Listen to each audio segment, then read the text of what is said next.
Good morning and hello, I'm Professor Code. This is the Forex Supermodel Racing Review and Forex Briefing for Saturday the 21st of October 2023. Yesterday we tried to get test 3 away, but we didn't in the end. The weather wasn't very clever and what we were left with on the meetings didn't really fit the bill. So we're going to rerun test 3.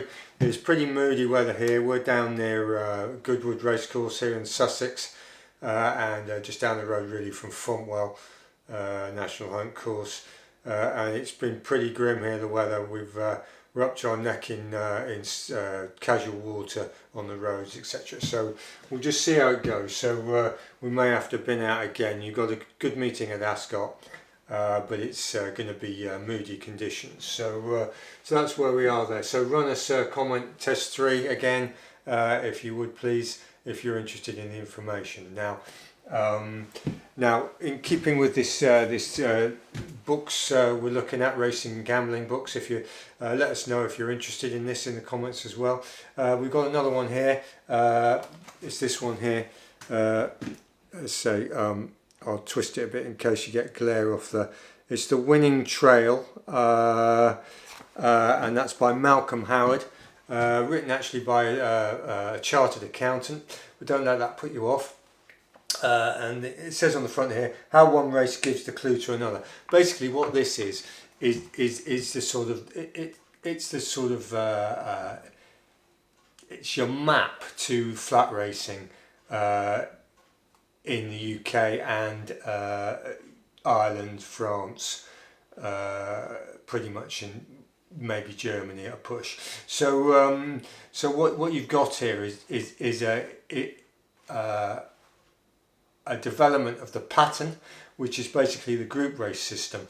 And this chap here, what's his name, Malcolm Howard, developed a sort of a method where one race progression through the system would lead to informed decisions about where the horse was going to go and how well it was going to do. Now, I really recommend this book. It's quite an old book now, but it might still be, they probably reprinted it in different formats. But basically what it does is it gives you a sort of a map of flat racing in terms of the hierarchy and the flows through the system. So for 2-year-olds, 3-year-olds and older horses at sprint, miles, middle distance and stayers. So as a practical consideration then, so today we've got the Ascot, you've got the QE2 stakes. Now if you've got a 3-year-old in one of the top mile races, then the likelihood, the best 3-year-olds, the favourite for example, Paddington, is an Irish horse. He went in the Tetrarch Stakes initially or early on, which is basically the equivalent of the Craven Stakes. It's a trial for the 2000 guineas, so it went in the Tetrarch Stakes. It then went into the Irish 2000.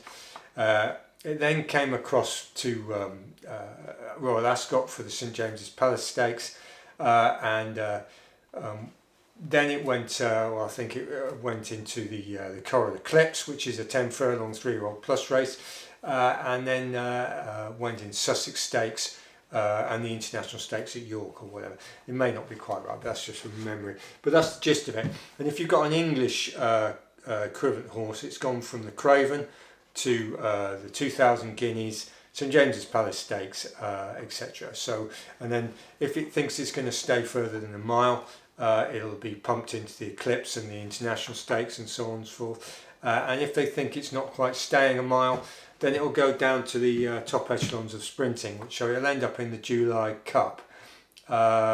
So that's the sort of way. So what this book does is it gives you an insight into training methods, and we can't recommend this highly. If you're really serious about getting to know racing on the flat, and obviously it has a little bit of crossover onto all weather, then if you, for example, for today, if you look at the QE Stakes and you get on the Racing Post website, you can run through Paddington's profile, and as I say, you can see on the far left the title of the race, and you can just go Tetrarch Stakes, Irish 2000, St James's Palace, and so on, and you get a very quick view in the light of its performance of how the caliber of the horse and what the trainers are up to. So really can't recommend this book high enough on that basis.